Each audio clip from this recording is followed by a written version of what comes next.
ప్రతి మత్స్యకార సోదరుడు కూడా ఆలోచన చేయాల్సిన అవసరం వచ్చింది. రాష్ట్రంలో ఉన్న ప్రతి పేదవాడు కూడా ఆలోచన చేయాల్సిన పరిస్థితి కూడా ఉంది.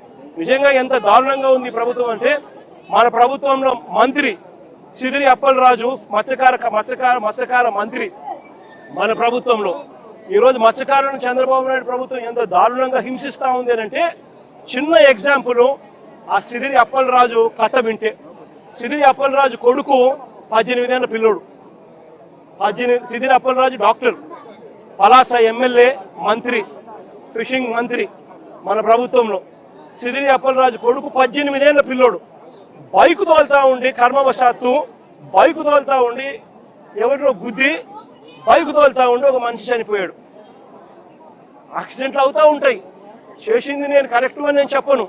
బట్ ఆ పిల్లోడు 18 ఏళ్ల పిల్లోడు బైకు తోలుతా ఉండి ఆ పిల్లోడికి ఏం తెలుస్తుంది? ఒక్కొక్కసారి జరుగుతాయి. జరిగినప్పుడు నువ్వేం చేస్తా ఉన్నావు? ప్రభుత్వం ఏం చేసిందో తెలుసా? ఆ సిదిరి అప్పలరాజు కొడుకును మర్డర్ కేసులో హోమిసైడ్ సెక్షన్ పెట్టి ఇరికించాలని ప్రయత్నం చేసింది. నిజంగా ఈ ప్రభుత్వం మానవత్వం ఉందని అడుగుతా ఉన్నా. చివరికి జడ్జి తప్పులు బట్టి ఏం సెక్షన్ పెడతానారయ్యా మీరు? 18 ఏళ్ల పిల్లోడి మీద మర్డర్ కేసు ఏంది పెట్టడము? అరే యాక్సిడెంట్ అయ్యింది, తప్పు జరిగింది, అది మర్డర్ కేసు పెట్టడం ఏందయ్యా అని చెప్పి జడ్జు తిట్టి సెక్షన్ మార్పించింది. అంటే ఎంత దారుణంగా జరుగుతూ ఉందని ఆలోచన చేయమని అడుగుతా ఉన్నా. ఈరోజు నీ మంత్రి ఏం చేశాను? మేమేదో వెంటనే స్పందిస్తే 5-6 బతికేవాళ్ళట. మేము కనిపించలేదు కాబట్టి స్పందించలేదు. నీ మంత్రి కొడుకు గుద్దిస్తే వెంటనే పక్కనున్న హాస్పిటల్కి పంపిస్తే ఎవరైతే దానయ్య బతికేవాడు.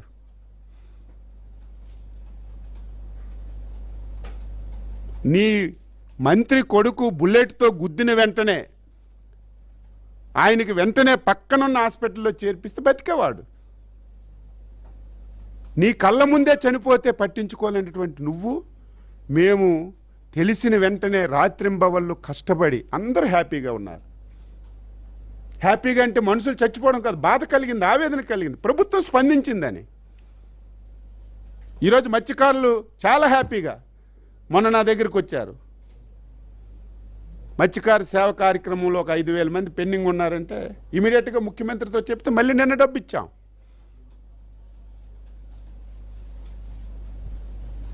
దీన్ని నేను తీవ్రంగా ఖండిస్తున్నాను. ఇలాంటి సౌకుబారి విమర్శలు ఎవరు నమ్మే పరిస్థితి లేదు. ఇవన్నీ వాస్తవాలు అని చెప్పి సందర్భంగా తెలియచేస్తూ, శ్రీకాకుళంలో జరిగినటువంటి సంఘటన దురదృష్టమైన సంఘటన. చాలా పేదవాడు, 3 పూటలు తినడానికి కూడా లేదు. ఒక ఓనర్ దగ్గర గొర్రెలు కాసుకుంటే నెలకు 5,000 రూపాయలు ఇచ్చినటువంటి వ్యక్తి, 42 సంవత్సరాలు, ఒక మెంటల్ డిజాస్టర్ అయినటువంటి వైఫ్, 2 పిల్లలు. ఏ రకంగా స్పందించాలి? నేను ఎందుకు జరిగిందని? యాక్సిడెంట్లు జరుగుతాయి, నేను అది విమర్శించదలుచుకోలేదు. ఎవరు కావాలని చేయరు, యాక్సిడెంట్ జరుగుతుంది. అందులో బాధ్యత కలిగినటువంటి రాజకీయ నాయకుడు నువ్వు. మొన్నటి వరకు మంత్రి పదవి వెలగబెట్టావు, ప్రతి ఓడి మీద విమర్శించావు. నువ్వేం చేయాలి? నీ కొడుకైనా నువ్వైనా ఎవడైనా తప్పు చేస్తే ఇమీడియట్గా పలానా విధంగా తప్పు అయింది, ఆయనకి వెళ్ళి హాస్పిటల్లో చేర్చి రక్షించాలి. పోలీస్ స్టేషన్కి తీసుకెళ్ళి ఇగో జరిగింది, మీరు చట్ట ప్రకారం action. That is leadership, that is political leader. నువ్వేం చేశావు?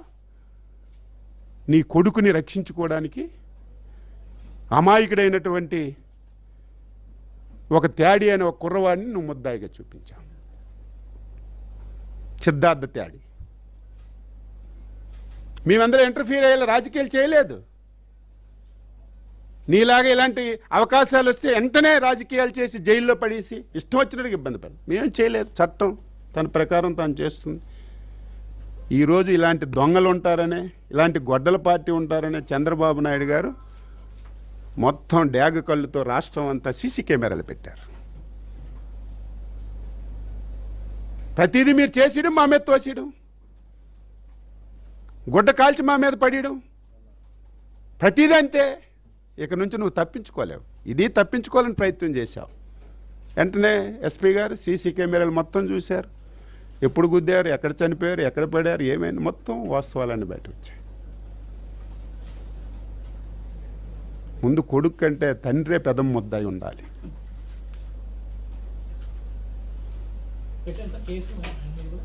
నేను దాని జోలికి పోవాలి. చట్టం తన పని చేసుకుపోతుంది. చట్టం తన చనిపో దీనికి ఆన్సర్ చేయమంటున్నాను. నీ కొడుకు చంపేశాడు, కావాలని చంపాడని నేను అనడం లేదు. నీ కొడుకు డ్రైవ్ చేసినటువంటి మోటార్ సైకిల్ కింద చనిపోయాడు.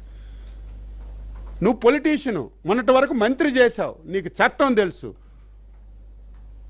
నువ్వేం చేయాలి? వెంటనే తీసుకెళ్ళి నా కొడుకు అనుకోకుండా మోటార్ సైకిల్తో గుద్దీశాడు, చనిపోయాడు.